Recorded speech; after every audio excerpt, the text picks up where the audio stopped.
This is one of the most important things you have to work on when you first get sober. And this is what I teach people, my clients, like straight away. This is the first thing you need to concentrate on. And it's having really, really good boundaries. And you can only have really, really good boundaries if you practice, practice, practice, practice, practice. They're an art. It takes practice. It's going to take several months, but you will get better at them. Now, if you were like me when I first started having boundaries, because as I've explained before in previous videos, I was a people pleaser. I deeply cared about whether you approved of me or whether you liked me. And I tried to figure out what I needed to do to get you to like and approve of me. So having boundaries is the complete opposite of that, or it feels like the complete opposite of that. You're not going around being an asshole. You're not doing that. You are just saying what you mean, meaning what you say, and not say it mean. That is my boundary rule, by the way. That's what you need to apply. Say what you mean what you say, don't say it mean. If you want to know how to do this, I have a whole training program and actually worksheet that you can go through, and it's in the breakthrough program. So you can find that below. We go into all of that stuff, how to have boundaries, loads of things to do with emotional sobriety. That would be a good place to start. But I'll talk a little bit about it here. What to expect. So having boundaries will be frightening at first because it is a new behavior. The other thing is, people around you have got used to you being a certain way. They've just got used to you not saying no, being wishy-washy, not following through on your word, manipulating and lying. People got used to you kind of being a certain way. And when you don't have good boundaries and you're a people pleaser, you also invite into your life very manipulative people because they know how to play you. You may have experienced this with people around you. You may have experienced this with your kids because all kids want to do is get their needs met. And they know you very, very well, and they know how to play you. So when we start having boundaries, it's a bit unsettling for everyone because you have changed the rules of the game. And everybody's going to be a bit like, what she always used to say yes, she was always the one who did everything without complaint, right? So it's gonna take a little while for everyone to adjust. Now there's certain things that are really important when you have boundaries. It's gonna feel frightening, but you're gonna be able to do it anyway.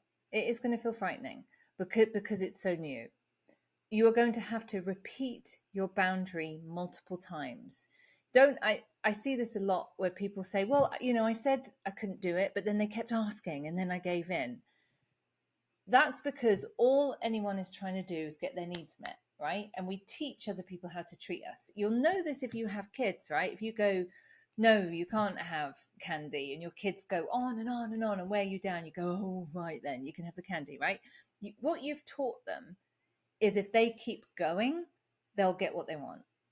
So you're teaching them the rules of the game have changed. It will take them a little while to get that figured out. You need to expect to repeat your boundary multiple times as calmly as you can so people can get the picture that everything has changed. So first of all, go into it knowing that. Now, the boundary rule is say what you mean what you say, don't say it mean. Applying that will change your life. I just want to say this actually. Having boundaries will change your life. If you do nothing else that I teach in my programs, just having really good boundaries will make your life better. Boundaries will make your life better. Brene Brown says, she said this somewhere, that you cannot be happy or successful unless you have really good boundaries. And I absolutely believe that to be true. And I would add, you can't be happy, successful, or sober until you know how to have really, really good boundaries. They're an art. You just need to keep practicing, practicing, practicing. Few other things to know. Keep it really simple, right? Don't go into elaborate stories. Notice when you do that, when you over explain anything, I'm just going to tell you, no one cares and nobody needs to know your long, elaborate story of why you can't do the thing on Friday, right? They just don't need that. They just need clear information so they know where they stand. You're going to get pushback with certain people. certain people, probably people that you're close to, who may not like this at all. That they don't like that all of a sudden you are keeping on your side of the street, taking responsibility of your feelings, not taking responsibility of their feelings. There's definitely going to be people around you who will not like the fact that this has all changed. And people will, I don't know any other way of saying this, but they'll put on their parts, right? You might get the silent treatment. Okay, fine. Again, they're trying to manipulate you. You might get anger. You might get ridicule. Like, don't be, God, you're so ridiculous, right? You might get all of that. You need to stay on your side of the street and own your truth. I want to tell you, expect to make messes, right? As I was beginning to have boundaries in my life, and it was with my family, it was with friends, it was with everyone, really. Like I didn't always articulate myself very well. I sometimes got so nervous I would undo the boundary, right? All of those things will probably happen, but it will be okay. You will be okay. It will work out. Don't worry. It takes time and practice to be able to do this. That's the thing I really want to reiterate.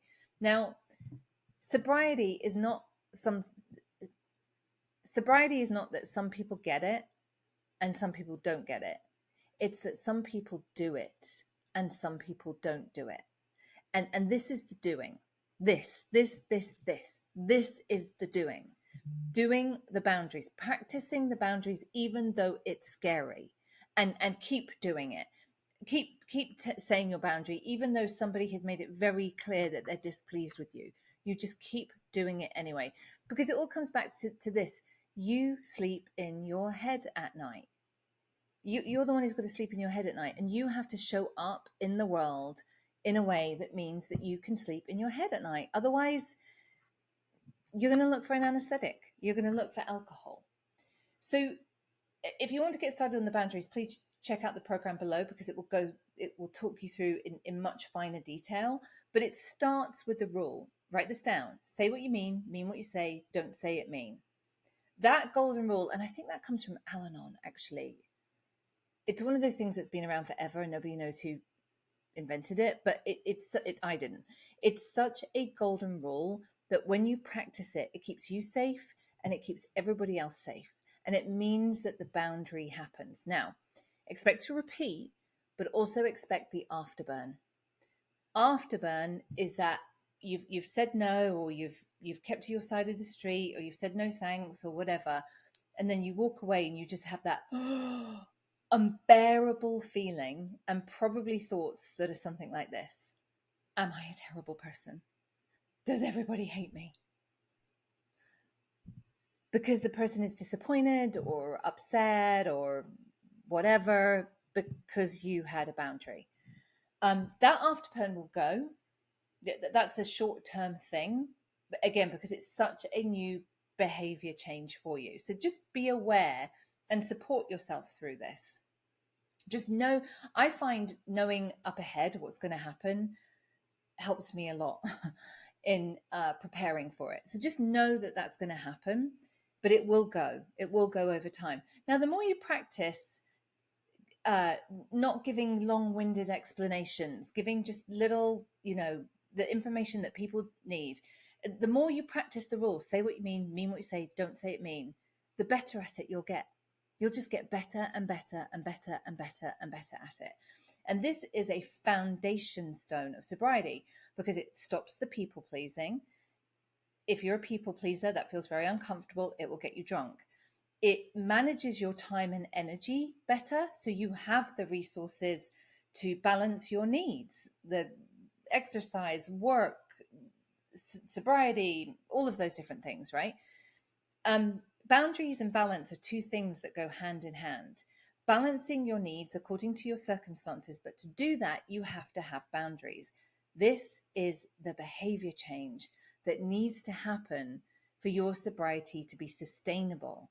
So this is where we need to put our effort into doing this. And there's loads of ways to get help. I mentioned the program below that talks about it in detail, all of that kind of stuff. But, it's people you can talk to, that kind of thing. But, another good thing that I suggest to my clients is observe people who have good boundaries. Like maybe you have a colleague or a friend, or, just somebody who's just quite good with their boundaries. Those are people who are usually comfortable in their own skin, right? That they care about what they think about themselves more than what other people think about them. Look at what they're doing. See if you can model them, how they are showing up and how they are having boundaries. That we are surrounded by teachers, surrounded by people who teach us ways to behave and ways to not behave. I mean, you can do the same thing with looking around you and seeing people who don't have good boundaries. Observe and see the consequences. And we're not judging people, we're just learning from their behavior, because we're recognizing ourselves in them. So look for the people you want to model, and look for the people who don't have good boundaries that you don't want to be like. I promise you, if you do this work, or you just work on boundaries, life will get easier, sobriety will get easier, and you'll begin to like yourself again. And that's the promise of emotional sobriety, is that we eventually get to a point where we like ourselves. Check out the program below, and I'll see you soon.